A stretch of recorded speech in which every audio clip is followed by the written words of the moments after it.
Bem-vindos a mais um Hotel Lobby Talks. Esse programa que a gente já está chegando, passamos dos 20, né? Acho que já passamos dos 20, com o companheiro Uber aqui. E aí, Peter? O companheiro ficou meio político, né? Ficou, mas também está tranquilo, porque tranquilo. A gente também tem que ressignificar algumas nomenclaturas, né? Uber é um amigo já, a gente não se conhece há muito tempo, assim, de intimidade, mas, pô, um grande profissional, grande pessoa. Muito feliz de fazer esse programa do teu lado. Idem. Quando você propôs aí esse desafio, foi um momento que a gente olha e fala assim, será que damos conta? Mas muito contente em estar fazendo parte disso e acho que estamos juntos aí nessa caminhada e nessa amizade. É que as nossas ideologias ajudam, né? Exatamente. São parceiras. Então, hoje estamos aqui com uma personalidade hoteleira, uma pessoa que tem uma experiência, uma bagagem, vai trazer muita informação para vocês e conhecimento. Então, se liga aí, continua conosco.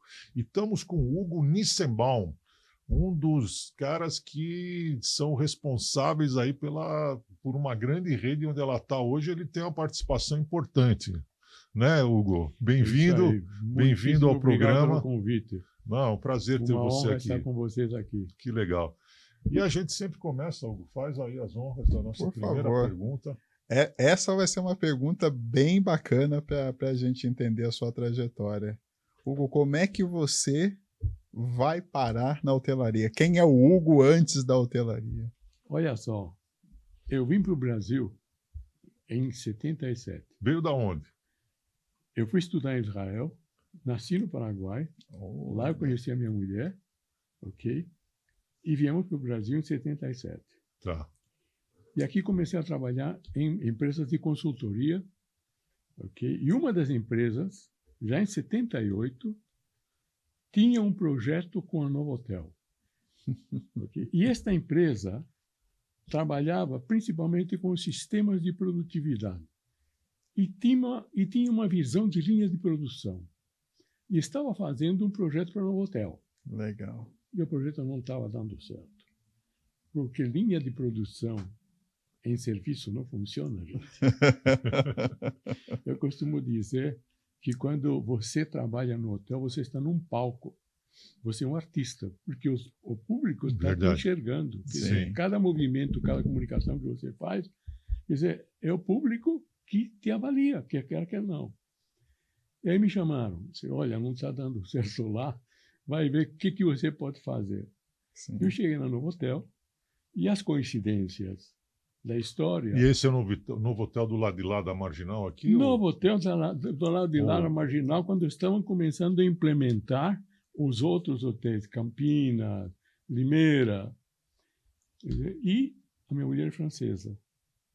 E isso, claro, que ajudou. Sim, com certeza. Nada como um bom relacionamento. Falar francês com os franceses é diferente. Sim. E aí me colocaram na situação e eu posso dizer, a honra de fazer o primeiro programa de desenvolvimento gerencial dos hotéis da Accor no Brasil. Olha. Que legal, hein? E foi no Novotel Limeira. Okay, com o qual eu guardo um carinho tremendo. Outro dia eu fui para lá, que já não é no hotel. Exatamente. Está mudado e disse, poxa, não é o que era. Mas começou lá e, de lá não parou. Porque ao longo de todo esse tempo, eu fiquei com a Accor até 97 como consultor e chegou numa época em que nós falamos para de consultor, vem trabalhar com a gente. E cheguei a ser diretor de recursos humanos da rede. Legal. E, posteriormente, a montagem da academia. Aliás, os primeiros manuais de treinamento da Novotel fomos nós que revisamos e adaptamos para o Brasil. Que bacana, que legal. E, Hugo, como é que foi... Porque naquele momento ali, 77, 78, 79, a hotelaria ainda era a hotelaria clássica, né? Não se tinha muitas redes, não se tinha muita coisa. Tinha mid-scale econômico. Mid-scale econômico, essa proposta padronizada que a Novotel tinha. Como é que foi esse primeiro momento de implantação da Novotel aqui na... Primeiro que os hotéis locais nos olhavam como loucos, doidos. Vocês estão treinando para quê? Não vale a pena. Quer dizer, o pessoal vai embora depois. Não existia filosofia de treinamento. Não. Okay? E simplesmente... E isso eu escuto até hoje de alguns donos de hotel. Olha só, mesmo depois que eu saí da Novotel e continuei trabalhando com outros hotéis, porque eu fiz trabalho para o Sheraton, para o Deville, okay? Para o Bourbon, okay? Redes boas. Okay?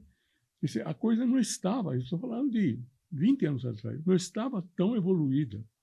Okay? E é um assunto que precisa de carinho, porque se nós queremos atrair pessoas para a hotelaria, você tem que mostrar que você tem um espaço para elas poderem crescer. Que não é simplesmente uma mão de obra temporária, que você está precisando para a estação. Então, esse é um aspecto fundamental. Quer dizer, se a gente não muda a imagem que nós fazemos e o que o pessoal faz, de como é que nós tratamos a nossa mão de obra, os nossos recursos, os nossos seres humanos, melhor que recursos. As pessoas, né? Nosso maior patrimônio. É o maior patrimônio. Quer dizer, por eles o pessoal vem e por eles o pessoal não deixa. Sim. Esse é o ponto. Então, em 78, ali, 79, a loucura era formar e treinar pessoas. Exato, exato. E olha, Uber, é o seguinte, porque eu, com mestrado e tudo mais, eu não tive nenhum problema de entender como uma arrumadeira tinha que fazer a cama para ela não sofrer dor nas costas. Que maravilha. E é uma coisa que, enfim, quando você chega no Brasil nessa época, depois, esses são trabalhos para outros. Sim. Não, quer dizer, eu quero que ela fique com a gente e que tenha uma postura adequada para que quando ela faz o quarto, possa sair de lá sem cansaço necessariamente. Se eu quero que ela faça 10 quartos por dia, ou não sei quantos, quer dizer, que tenha a melhor condição para poder fazer esses 10 quartos por dia. Claro. A produtividade, qualidade. E esse é um aspecto fundamental. Como é que você vai tratar o teu pessoal para que ele possa estar descansado, sossegado, para que ele possa dar um bom tratamento para o hóspede? Porque é uma reação em cadeia. Sim. Mas vamos voltar um pouco antes, desculpa te interromper, mas vamos voltar um pouco antes para o pequeno Hugo. Opa!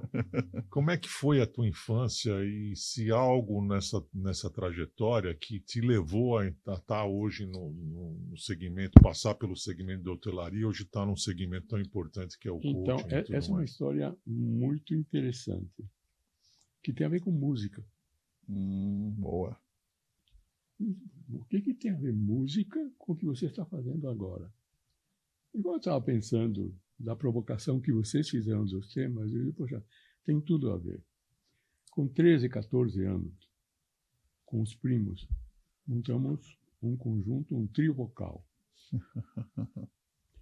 E eu nunca parei de tocar violão e de cantar até hoje. Que bacana.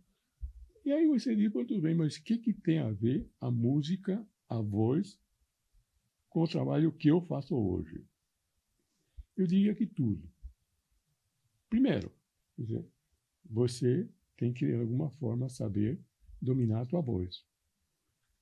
A tua voz é a tua forma de comunicação. Tua respiração. Respiração e tudo mais. Agora, quando você canta em grupo, duo, trio, você tem que buscar a harmonia do conjunto. Não adianta você quer ficar na frente e o resto. E quando você compara o que nós temos que fazer quando trabalhamos em grupo, é também buscar a harmonia do conjunto e buscar a sinergia. Então, quer dizer, e de lá, olha só, eu fui estudar. Okay? E estudando meu mestrado, já quando estava em Israel, nos fins de semana, eu fazia shows para poder ter uma graninha, porque a bolsa era pequena, meu. E a minha mulher morava a 200 quilômetros, eu tinha que ir visitá-la. Então, tinha locais onde pagavam alguma coisinha, mas dava para ir e voltar. Sim. E as experiências que eu tenho dessa época são incríveis. E uma que eu lembro, muito especial, é como a música abre portas. Eu estava ensaiando uma canção que seguramente vocês conhecem, que é Valsinha, de Vinícius e Chico. Sim. E tinha outras pessoas, tinha uma flautista da Inglaterra e um guitarrista dos Estados Unidos. Nós não nos conhecíamos. E nessa hora, eles me ouviram cantar e disseram, podemos te acompanhar? Eu nem sabia como eles se chamavam. Que legal. Tudo bem, isso no ensaio. Vamos apresentar junto? Vamos. Quer dizer, quando você consegue essa sintonia na hora, quer dizer, e quando você vai apresentar, o pessoal não sabia que nós tínhamos ensaiado faz 5 minutos. E a pena que eu tenho até hoje é que se nós tivéssemos os meios de gravação que nós temos hoje, alguém teria gravado, mas, olha, não importa, está aqui. Sim. Que ótimo. Então, aqui ou aqui, né? E, claro. E essa é uma coisa interessante porque quando a gente fala de música, a gente fala de cultura. E eu conheci muito mais o Brasil lá do que estando aqui ao lado. E quando cheguei aqui, eu conhecia muito mais música brasileira, tanto que um dos meus primeiros trabalhos foi na Rede Ferroviária Federal, já não existe mais. Sim. E aí, bom, quero saber quanto você conhece de música brasileira. Pega aí uma caneta, um papel, o pessoal começou a anotar. Bom, tinha 40 nomes. 40 nomes. Noel Caramba. Rosa, Orlando Silva. Quer dizer, coisas que normalmente, se você perguntar para alguns sul-americanos, dizem, quem é Noel Rosa? Quem é Orlando Silva? Não conhece. Eu acho que esse é um aspecto fundamental quando você chega não só para um país, mas também para uma empresa. Entender qual é a cultura dela. Claro, claro. Fundamental. Okay? Então, quer dizer, e aí fui estudar, lógico, ciências do comportamento e desenvolvimento organizacional, mas nunca deixei a música, e isso te traz uma sintonia especial com as pessoas. É uma certa sutileza de entender quem é o outro, onde está o outro, como você vai falar com o outro. Você não vai cantar qualquer canção para qualquer pessoa. Você tem que ter a sentir sintonia. Sim. Então, essa relação é muito interessante, né? Sim. E é interessante porque vocês provocaram essa relação. Sim. Porque eu tinha ela dentro, mas vocês provocaram. Você começou a tocar com quantos anos? Com 13, 14 anos. E violão? Violão. Okay? Mas meu professor de violão, depois de um certo tempo, falou assim, olha, como violeiro, você vai ser um bom cantor. E fazendo uma analogia agora em relação à música e à hotelaria, a gente sabe que a música caiu. Hoje a música, se você for olhar o que é a música hoje e quem são os compositores, enfim, o que é a música para o povo hoje, é uma banalidade. Desculpa aí quem gosta, mas enfim, na minha opinião, a gente não tem uma MPB mais, não temos música clássica mais, enfim, as bandas que chegaram nos anos 60 e 70, que fizeram a trilha toda da carreira musical, vamos dizer, até hoje, não existem mais. Só a hotelaria não, é o contrário, né? Eu acho que a hotelaria evoluiu de um certo ponto como produto, né? Ela veio crescendo, um crescente. Como é que você enxerga essa relação da música com a hotelaria? Que analogia que você consegue trazer para nós? Olha só, eu teria gostado que a música seguisse a trajetória da hotelaria. Porque, de fato, ela melhorou. Okay? E eu posso falar pela minha própria experiência. Nos anos 70, 80, quando se falava em formação de pessoas na hotelaria, éramos praticamente um grupo de loucos. Mas 90, 2000, a coisa começou a mudar. E é uma necessidade tremenda. O desafio que eu vejo hoje, não só no Brasil, eu vejo na Espanha, ok? Das pessoas que muitos não querem trabalhar na hotelaria, porque se as condições não estão sendo dadas, prefiro não trabalhar. Mas nós precisamos dele, ok? Você não vai automatizar tudo, não tem jeito. Então, nós precisamos atrair pessoas e entender que é um mercado que é extremamente valioso, ok? Não só para os donos dos hotéis, mas para a própria economia. Pensa a economia da Espanha sem o turismo. Sim. Sim, zero. Zero. Ok? E o desafio continua sendo lá também. No okay? mundo todo, na verdade. É. Né? Então, esse é um assunto que hoje nós temos que nos deparar. Como é que nós não só vamos formar, mas como vamos continuar atraindo pessoas para que possam crescer na hotelaria. De forma que cada um consiga encontrar seu lugar lá. Como nasce a ideia da academia, Hugo?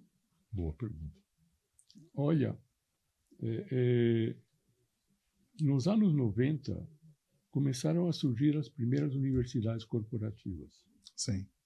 Disney, American Airlines, que eu tive a oportunidade de visitar para montar a academia aqui no Brasil. Legal. E lógico, porque eu já tinha contato com o departamento de formação na França desde 82.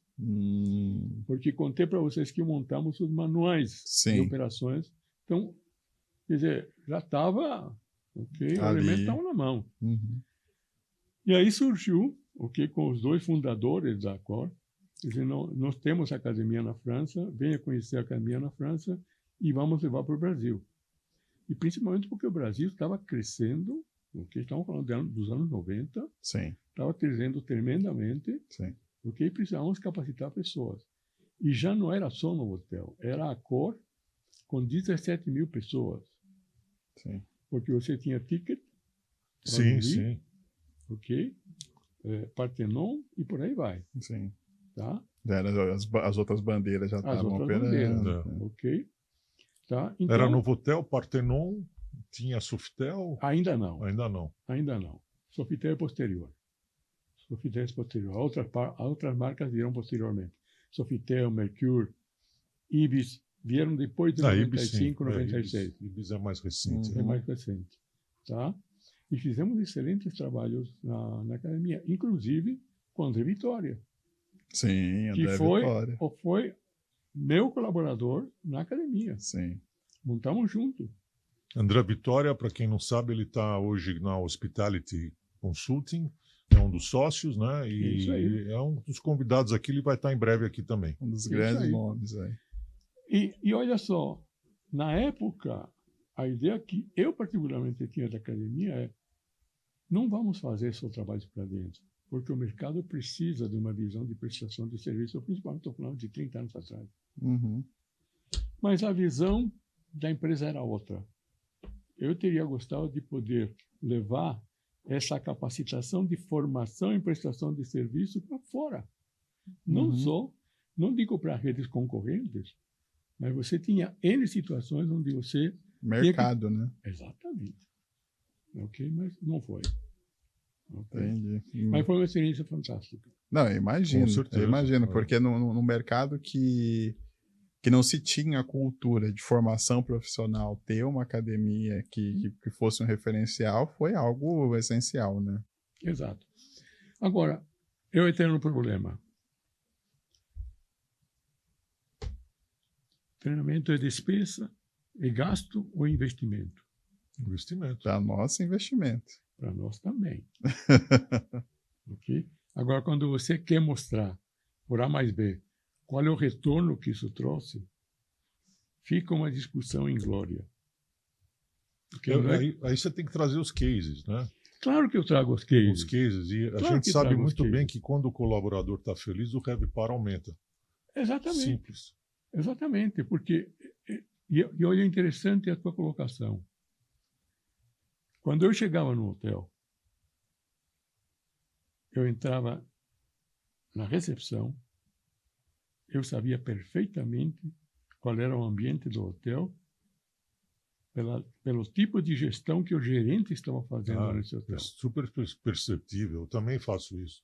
Quando eu chego no hotel, eu já percebo aí qual que é como é que está aí a energia, o astral, no sentido de acolhimento. Exatamente. Né? Então, como eu disse, nós estamos num teatro, estamos num palco. Exatamente. Você não pode fingir que você está bem, tratando o hóspede bem, se você não é bem tratado. Sim, sim. E se você não tem as ferramentas para poder trabalhar bem, e você não tem as condições físicas, mentais, emocionais para poder trabalhar bem.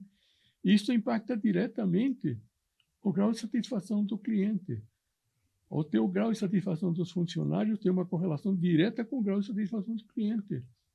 Se isso não tem impacto nos ganhos, o que tem? E eu lembro que quando eu comecei a trabalhar na Cor, foi em 2004 para 2005, acho que uma das coisas que mais me impressionou foi as pesquisas de clima. Claro. Né? Que assim, que aí os colaboradores, de forma independente, falavam ali o que eles estavam achando, acho que era 6 em 6 meses, enfim, o que estava achando da gestão, o que eles entendiam como clima de trabalho, enfim, e aquilo foi algo muito impactante para mim naquela época, de ser ouvido como colaborador sobre o ambiente de trabalho que eu tinha, que era algo que eu não tinha passado ainda dentro do setor, e realmente é fundamental assim, para a mudança, né?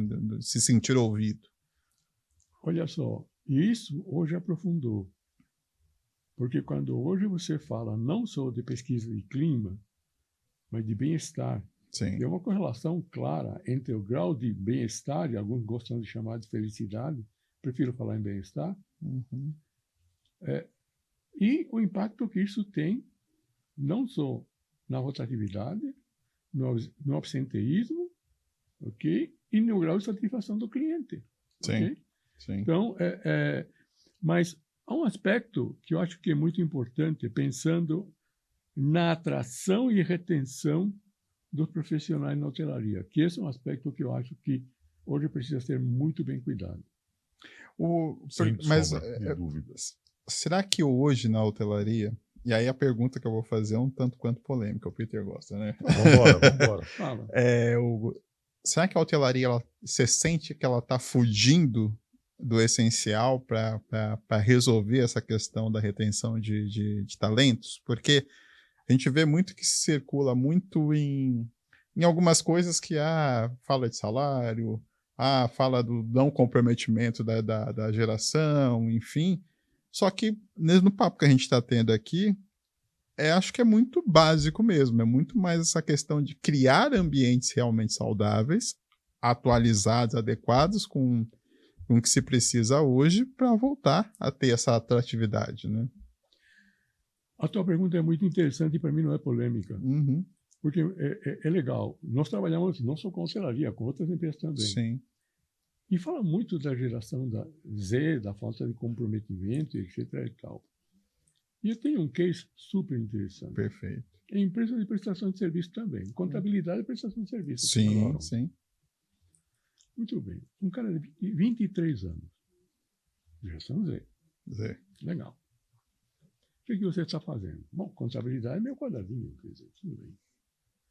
Sabe o que nós esquecemos de perguntar para o pessoal? Como eles querem contribuir. Se você pergunta para o pessoal como você quer contribuir, que é uma forma de ele manifestar o que ele tem de melhor. Sim. Aí nós estamos mudando. É verdade, muito bom o disco. Sim.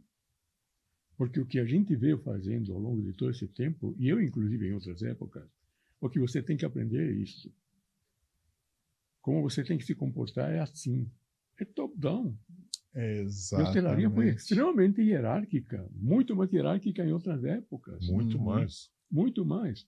Agora, se você quer tratar essa nova geração, pergunta para eles como eles querem contribuir. E você vai se surpreender, como nós estamos nos surpreendendo. Porque, veja só, a partir do momento em que você pergunta para o pessoal o que te move, é o que eu gosto de dizer, qual é o seu potencial, que capacidade você tem, quais são os teus talentos. Sim. Você me faz lembrar de um case da Kimpton, uma marca norte-americana de hotéis, que hoje agora eu não me lembro se quem comprou foi o IHG ou se foi a Marriott. Mas, enfim, eles, numa determinada época, nesse século ainda, eles começaram a promover os talentos dos seus colaboradores. Então, vamos dizer que tinha um recepcionista ali que tocava bateria, era baterista. Vamos botar uma bateria dentro do hotel e você vai dar aula para os hóspedes que quiserem, mas vamos anunciar que você é um baterista. O gerente geral gostava de correr, então, vamos correr com o gerente geral toda manhã. Então, trazer os talentos de cada um, como você está falando, e passar isso para o teu hóspede, né, como uma forma de experiência. Né? Sim. E é interessante porque isto ajuda a que, inclusive, a própria comunicação, seja de quem for, do garçom, do recepcionista, da arrumadeira, acaba tendo um outro teor com o hóspede, porque ela tem, ou ele tem, a possibilidade de manifestar quem ele é. Sim. Então, eu acho que isto é um processo de atração também. Total. Ok? Total. E aí eu costumo dizer o seguinte, você quer capacitar? Legal. Se a pessoa não sente que a capacitação vai permitir para que ela possa manifestar o que ela tem de melhor, você está, mais uma vez, dizendo, você tem que... Isso. E esta geração, principalmente, não está muito afim a... O top-down. E eu acho que tem, principalmente com novas tecnologias acontecendo na hotelaria, ok? Como podemos aproveitar, inclusive, para aproveitar toda essa informação que chega a nós, para poder atender melhor, por que não aproveitar a contribuição da turma? Exatamente. Exatamente. Eu acho que o que está faltando, por isso que eu falo que eu acho que se foge muito, é ouvir as pessoas. É ouvir. E ouvir com uma escuta aberta, não uma escuta já querendo já ouvir, mas já dispensar a informação para isso. Porque eu acho que essa escuta aberta vai realmente fazer com que essas pessoas se sintam pertencentes àquele propósito. Né? E é interessante quando você fala de ouvir. E aí eu fiz mais uma correlação entre meu trabalho hoje e a música. Sim. Hoje se fala muito de escuta ativa. O que é escuta ativa? Ouvir você com atenção. Mas não é o normal? Deveria ser. Mas é o seguinte, Peter, se eu estou cantando aqui com o meu colega, que está fazendo uma segunda voz, uma terceira voz, e se eu não tenho escutativas do que ele está cantando e como é que nós conseguimos manifestar esse trio em conjunto, a minha escuta não é ativa, porque eu estou simplesmente soltando a minha voz e ponto final. Então, mas isto é extremamente importante entre as pessoas também. Okay? Agora, a escuta ativa é como é que você está, como é que você quer contribuir, o que você quer, okay? Para onde você quer ir. Nós costumamos fazer o seguinte, perguntar, imagina, para uma pessoa de 23 anos, analista contábil, quais são os seus pontos fortes? Que aspirações você tem? Que oportunidades você enxerga e que resultados você quer obter? Essas perguntas são válidas para todos. Sim. Surpresa.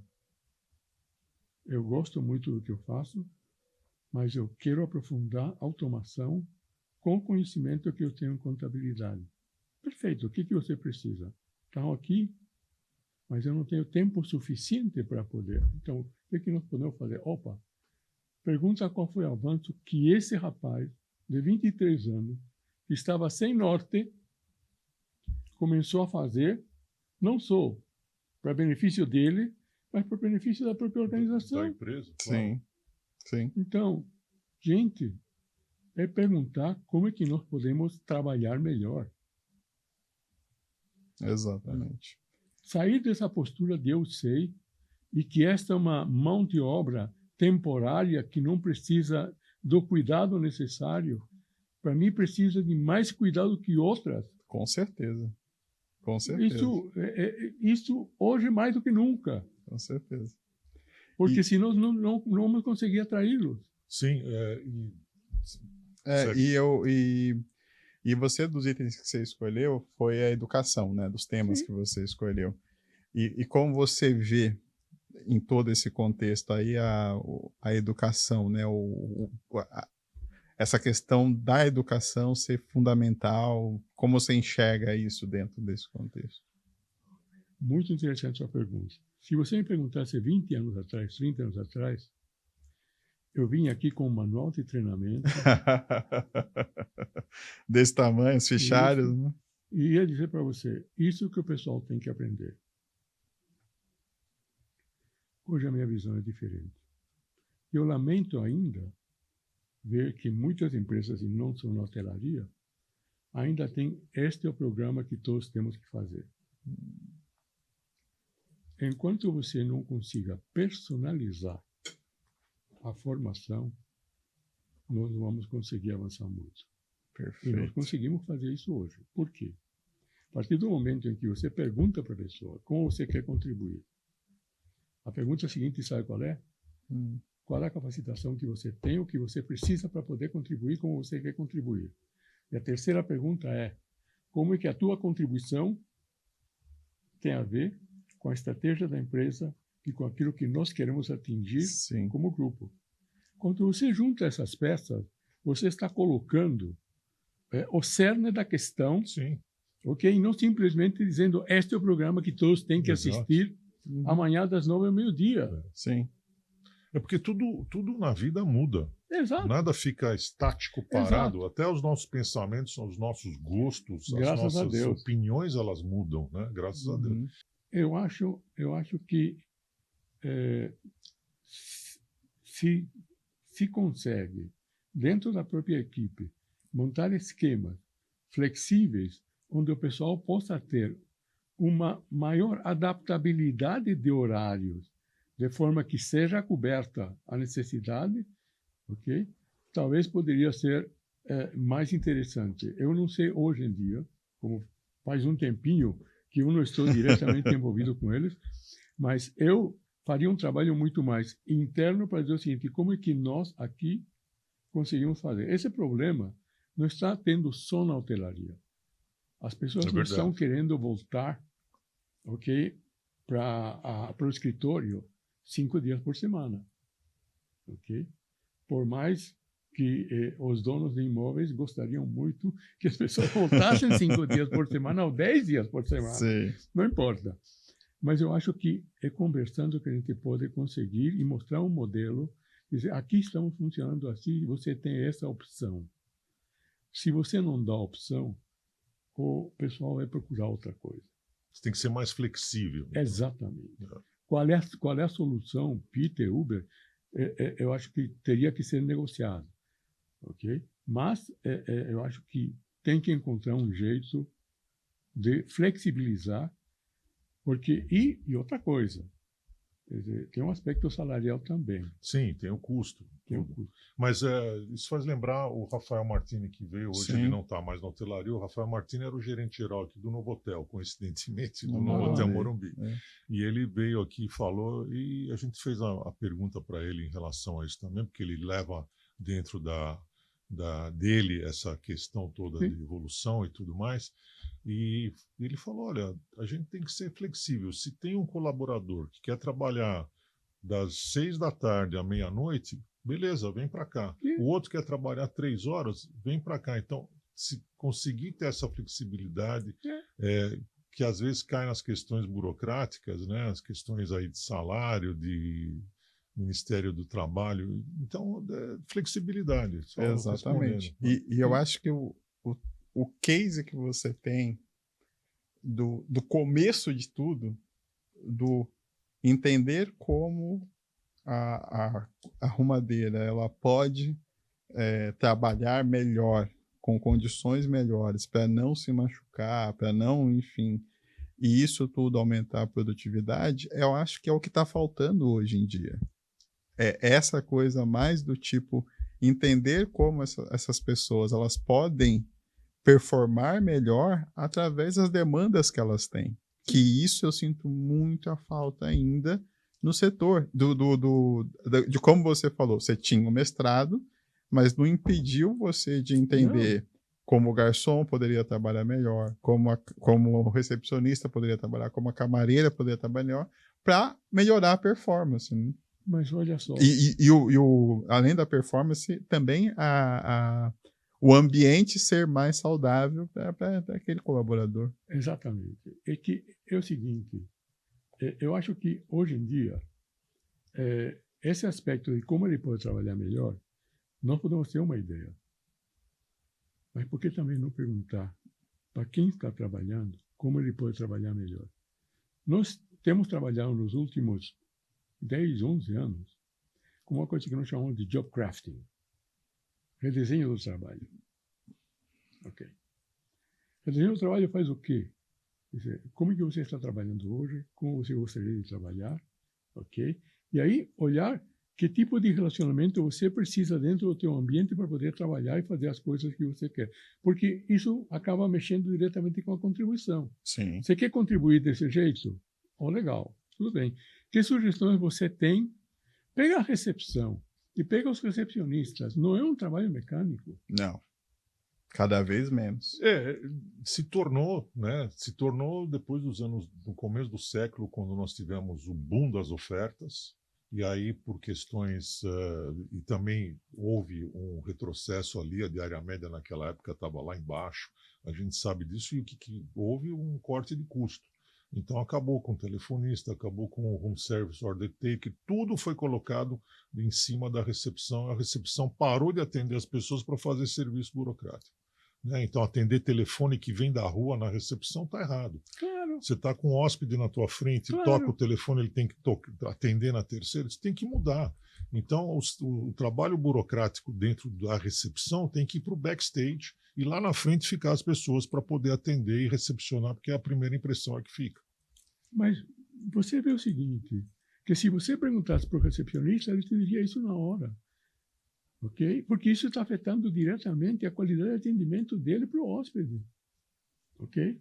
Agora, se nós entramos muito mais com uma visão exclusivamente de escassez, que é corta, corta, corta, tudo bem.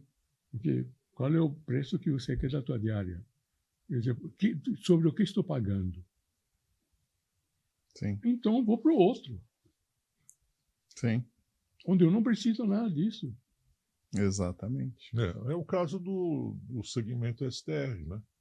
Que as pessoas estão acostumadas. Tem gente que não quer ter contato com o recepcionista, ele quer ter o código lá da fechadura, entrar no apartamento e ser feliz. Exatamente. Né? Então, tem segmentos de todos os lados. A hotelaria precisa entender.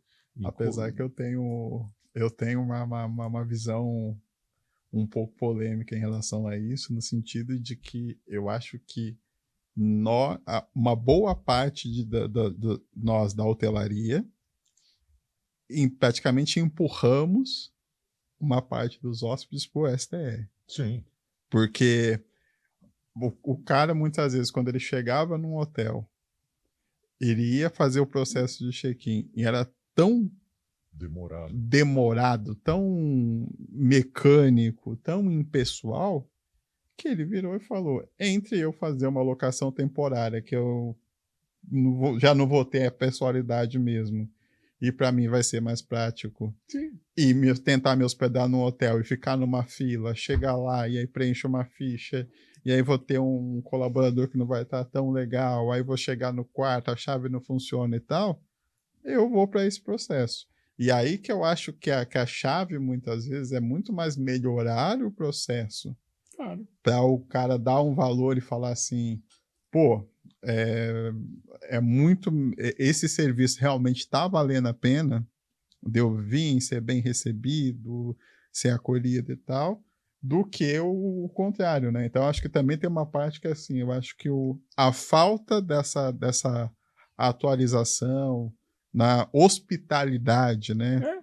Que é o bem receber, enfim, a gente tem que começar a bem receber melhor, né? Sim, mas tem um lado aí...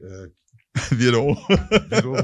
Mas tem um lado assim, o Hugo até colocou da geração Z, o que ela quer. E a geração Z hoje, ela não quer esse tratamento, muitas vezes. Sim. Porque ela está tão dentro dela, você vê a geração, eu estava falando outro dia da questão dos filhos que não saem do celular e não sei o quê, essa geração ela ficou mais represada, ela ficou mais internalizada dentro do seu computador, no seu quarto. Então, é uma geração que não quer contato, ela não precisa desse contato. Então, essa é uma geração que automaticamente vai para o STR por questões de ideologia e comportamento. Agora, você tem razão em relação à hotelaria não saber valorizar aquilo que ela oferece, o que ela tem no melhor, para você colocar passar o cartão ali, tem que ter um valor agregado, né? Mas a gente falou demais de deixar o nosso convidado sem falar. Aí é o seguinte, quando você falou do processo, da mesma forma que eu disse que eu não pegaria os 10 manuais de treinamento e enfiaria a goela abaixo para a turma, da mesma forma eu não traria alguém para dizer assim, qual é o processo que nós temos que fazer. Porque tem gente que está vivendo o processo que pode palpitar muito bem sobre o processo. Melhor, exatamente. E aí, eu vou te dizer o seguinte, nesse processo que nós chamamos de redesenho, o pessoal começa a dizer o seguinte, nós poderíamos fazer isto de uma maneira melhor para poder atender melhor o cliente. Pergunta! É isso. Nós não estamos tratando com gente que não tem capacidade. Exatamente. Pergunta! Exatamente. Traz a participação da turma, Exato. que é uma forma de integrá-los, de mostrar para eles que eles têm espaço para poder contribuir e para poder crescer. Exatamente. Porque, sabe, mas isso está ligado, né, Hugo, com, assim, se a gente voltar lá atrás e olhar como que era o organograma, então você tinha lá o gerente.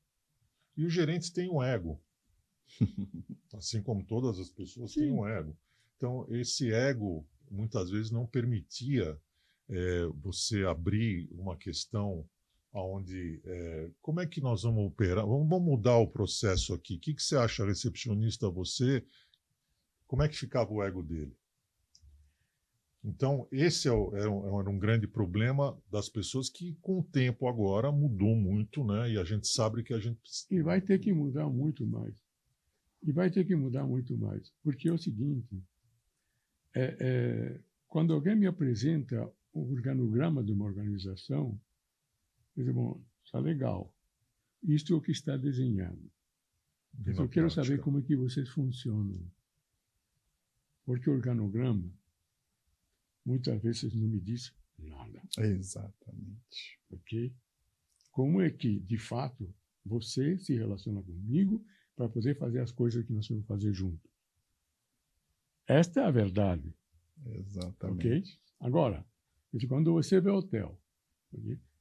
E a própria função do gerente do hotel tem que acabar mudando também e entender que ele tem que ser um diretor de orquestra.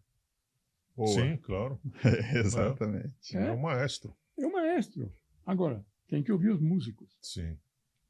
Porque voltando à música, que se tem músico que desafina, mas ouvir os músicos também para ver como é que nós vamos poder tocar junto. E nenhum diretor consegue fazer isso. E lembro da minha experiência quando eu entrava num hotel e sabia que aquele gerente era um carrasco. Quer dizer, pela cara do recepcionista. Exatamente. Ou seja, nós temos que nos adequar aos tempos. Não tem jeito. Legal. Bom, vamos falar um pouquinho de viagem, né? A gente falou de hotelaria e tal, não tem como falar um pouquinho, porque a gente falou de muita coisa técnica aqui. Hoje não tem como não deixar de falar, aproveitar o Hugo aqui. Mas, Hugo, o que você faz nas horas vagas? O que você gosta de fazer? E, obviamente, viagem é alguma coisa que é uma coisa que o ser humano mais quer fazer na vida, até além de ter mais do que ter uma casa própria, ele quer viajar. Conta para nós os teus hobbies. Da música a gente já sabe, mas tem outra coisa? Eu gosto muito de viajar. É que, se você me perguntar onde eu não tenho família,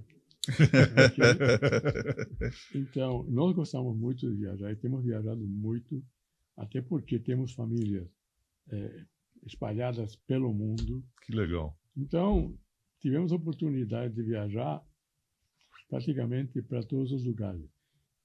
E a gente não é uma família normal que vai olhar as coisas como temos um espírito bastante universal. A gente gosta de conhecer os locais, gosta de conhecer as músicas dos locais, conhecer a cultura dos locais, a comida dos locais. Tá? Então, eu vou dizer, uma das viagens que nós fizemos, já faz uns 20 e poucos anos, foi para Machu Picchu. Okay? E tem lugares fantásticos. E o pessoal já sabia que, enfim, eu mexo com música e tudo mais. E em Cusco tem um local, okay, que agora não me lembro o nome, e tem um local no centro, okay, onde se você lança uma nota, vibra o local todo. Então, que são coisas que a gente leva algumas coisas da gente para os locais. Sim. Porque aí aproveita descobrir coisas que não estão no guia turístico. Exatamente. Porque isso é um aspecto que faz com que, mesmo quando eu vim para o Brasil, eu vim para o Brasil na primeira vez em 62. A época em que dava para ir para o Rio de Janeiro sem problema. Sim, a Bossa Nova estava no auge. Exatamente. 62 acho que foi o show do Tom Jobim no Carnaval. Okay? Mas conhecer a cultura do Brasil é fantástico. Eu cheguei aqui em 77, como eu comentei para vocês. Já cheguei falando português. Sim. Lá fora, eu li o primeiro livro em português que foi Capitães de Areia de Jorge Amado. Sim. Ou seja, viajar para nós é não simplesmente conhecer o local. É ter uma prévia, tem um durante e tem um depois. É vivenciar o local. É vivenciar o local. É sentir o ambiente. Eu acho que esse é um aspecto que eu levo também para os meus trabalhos, se quiser. E um lugar assim que você fala, Hugo, se eu fosse pegar, faz as malas e vai morar a partir de hoje nessa cidade, qual cidade seria essa? Olha... Sem ser São Paulo, obviamente. Não, claro. Eu vou te dizer o seguinte, eu tenho uma ligação muito forte, não me pergunta por quê, não sei se são destas vidas ou das outras, com a Catalunha. Catalunha. Ok? Tenho uma ligação muito forte com a Catalunha. Legal. Ok? E qual a principal cidade ali? Barcelona? É Barcelona, mas também tem Girona. Girona. Okay? Que é uma cidade medieval. Ok? Tem histórias muito interessantes. Ok? E eu, em 84, fomos viajar para a Espanha com a família. E eu disse, vocês me perdoam, eu vou para Barcelona, eu preciso conhecer a região. Ok? Coincidência ou não, a minha filha hoje mora a 1 hora e meia, 2 horas de Barcelona. E se você me perguntar para onde eu vou, possivelmente, é para aquela região. Por quê? Porque eu estou perto da minha filha, que eu estou perto da minha neta. Mas tem uma ligação aí espiritual, talvez. Sim, e que possivelmente não é só de hoje. Não, com certeza. A gente é cidadão desse planeta há milhares de anos. E mesmo porque, para quem não conhece um pouco história, né, a Catalunha ela se considera uma nação ali, sim, né? Não, ela está na Espanha, né? Mas é muito interessante o que você está dizendo, sabe? Porque a minha mulher estava grávida da minha filha, estava para ter neném, e chega no Brasil um cantante catalão, Luís Llach, que só canta em catalão, tá? E eu comprei ingressos. Chego em casa, digo, mas você está louco? Quer dizer, por que nós vamos assistir um cantante catalão? Tá? Não, Caetano Veloso recomendou, se recomendou Caetano Veloso, está pronto. Ok? Fomos. Perfeito. E nesse show, ele canta uma música que compôs para a guitarrista dele, que se chama Laura, que é o nome da minha filha. Que legal. Que bacana essa história. Então, quer dizer, e depois eu fui para a Catalunha. Não sabia de nada. Fico no hotel, frente à catedral. Porque esse dia, quem atua? Ele. Luiz Lac. Então, você tem essas ligações que eu acho que a gente faz com as viagens, com a cultura, com o conhecimento. A gente tem que ficar atento a isso porque nos dá uma mensagem fantástica. Sim. A vida passa muito rápido. Sim. E eu acho que o vivenciar ele vai muito disso mesmo, do saber, da parte histórica, cultural, enfim. Porque tem muita gente, por exemplo, que não sabe que boa parte da Espanha, durante muito tempo, foi o reino dos mouros, né? Sim. E muito de construções, muito da arquitetura vem da inspiração dos mouros, enfim, e tal. Que são os árabes, né? Que são os árabes, que são, enfim, e tal. E só vivenciando, saindo de um circuito tradicional que você vivencia isso, como essa experiência em Cusco, por exemplo. Enfim. Que a última cidade ali foi Granada, né? Que os mouros permaneceram, e aí Dom Fernando e a Isabel de Castela acabaram negociando e pagando ali para que os árabes fossem. E o árabe ali que estava ali, ele preferiu negociar do que guerrear. Sim. Ele olhou para o lado humano e falou, não, vamos embora. Melhor assim do que brigar e tudo mais. Mas falando um pouco mais de música, você gosta de rock também? Também. Quais são tuas bandas preferidas? Olha, eu vou pro tradicional. Beatles. Sim. Rolling Stones. Mais Beatles ou mais Rolling Stones? Mais Beatles. Mais Beatles. Ok? Agora, se você for perguntar para o meu filho, aí entra Rolling Stone, Iron Maiden, ok? Mas também tem outras bandas muito boas, como Deep Purple, Led Zeppelin. Ok? Por sinal, o Miguel, que é meu filho, diz o seguinte: da tua época são as melhores bandas de rock.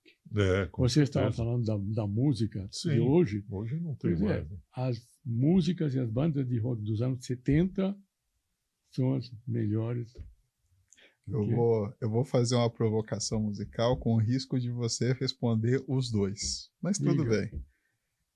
Paco de Lucia ou Baden Powell? Não, os dois. Com certeza. Eu também escolheria Paco os de dois. Lucia é mais clássico, né? Sim. E o Baden Powell é um grande visionário. Paco de Lucia era clássico até que encontrou John McLaughlin. Sim, verdade. Eles têm dois LPs fantásticos. E Aldi Meola. Eu tenho esse LP, que são os três. Claro. Tem, na maneira de tocar do Paco de Lucia, tem uma inspiração cigana ali, né? Claro. Tem. Mas ele entendeu, através dos jazzistas, que podia sair do quadrado do tradicional e ir para muito mais. E se soltou. E eu também gosto muito disso no Baden Powell. Claro. Porque também ele não... Porque a bossa nova, ela vem com aquela coisa mais João Gilberto, mais Tom Jobim, mais clássica, de uma coisa um pouco mais assim cadenciada. E o Baden traz um fervor assim dos afro-sambas, daquela coisa toda. É simples. É que a afro-samba não conseguiria ter nascido junto só se nós ficássemos, com todo respeito, a Tom Jobim e João Gilberto. O Vinícius fez o que fez como Baden, okay? Graças ao Baden, e aí entrou o Toquinho e tudo mais de outras coisas que vieram depois. Sim. Isso aí. Tá? Que bacana, que legal. Papo bom. Papo bacana. Daria para ser um videocast só musical. Fazer uma coisa de escutar. Vamos escutar o LP aqui, a música tal, a faixa tal aqui. Mas recentemente eu revi aí o documentário que foi feito, acho que em 2023 ou 2024, que é os 50 anos do Tom e Elise, né? Sim. Que não sei se você assistiu esse não, documentário. Não, ainda não. Assiste porque tem cenas ali muito interessantes da Elise, do Tom e do marido da Elise na época, o César Camargo Mariano, que foi levado para tocar como arranjador sem o Tom Jobim saber, porque a história ali era a Elise achava que o disco era dela e o Tom era um convidado, e o Tom achava que o disco era dele e a Elise era a convidada. Então é muito bacana. Eu sugiro que quem gosta de música boa, gosta de história, assista esse documentário que está na Apple TV, se não me engano. E para finalizar, papo incrível, né? Muito obrigado muito a você bom. pelo convite.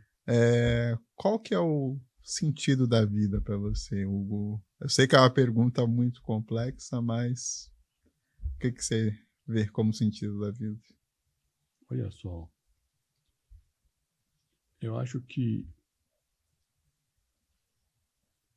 o sentido da vida tem a ver com o propósito que cada um tem. E encontrar o propósito, o que é o maior projeto que cada um de nós tem. E como é que nós podemos ajudar? Primeiro, se ajudar.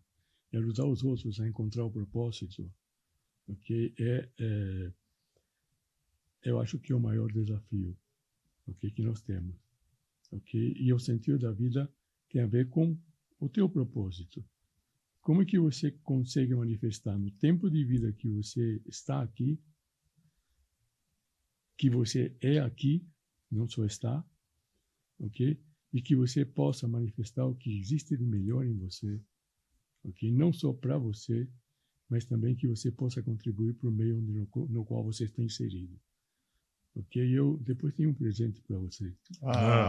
Gostamos. Eu sei que é o nosso livro. Sim. E o primeiro capítulo do livro é propósito. E não é muito complicado. Sim. Quando a gente pensa qual é o nosso propósito, inclusive como empresa, é ajudar as pessoas a manifestarem. E as organizações ao que elas têm de melhor. E isso passa ajudando a identificar as pessoas, qual é o potencial delas, como que elas podem aproveitar e não tentando ou não forçando elas a serem quem elas não são. Eu acho que isto ajuda a elas a encontrarem o sentido da vida delas. Perfeito. Muito legal. Eu tenho um amigo que fala que as pessoas elas desconhecem qual a missão da vida delas. Que 90 e poucos % da população mundial está de férias aqui. Não estão pensando na sua missão, nos seus projetos. Então, Hugo, um prazer tê-lo aqui. Aliás, vou fazer um jabá do Hugo. O Hugo é diretor da Mapa de Talentos, que é uma ferramenta aí que ajuda muito na gestão, em conhecer melhor quem é você, quem não é, ou conhecer quem são as pessoas que trabalham contigo. Então, tá aqui vamos colocar aqui o QR Code, que vai direto lá para o Mapa de Talentos, para vocês terem uma ideia de como funciona. E o Hugo está aí para ajudar as empresas a melhorarem suas performances. Hugo, muito obrigado pela presença. Obrigado a vocês pela oportunidade. Foi ótimo. Foi uma honra. Chegamos ao final aqui. Se você chegou até aqui é porque você gostou, então dá um joia, divulga o nosso trabalho e estamos aqui esperando você também. Então, um grande abraço aí para vocês e boa semana. Até a próxima.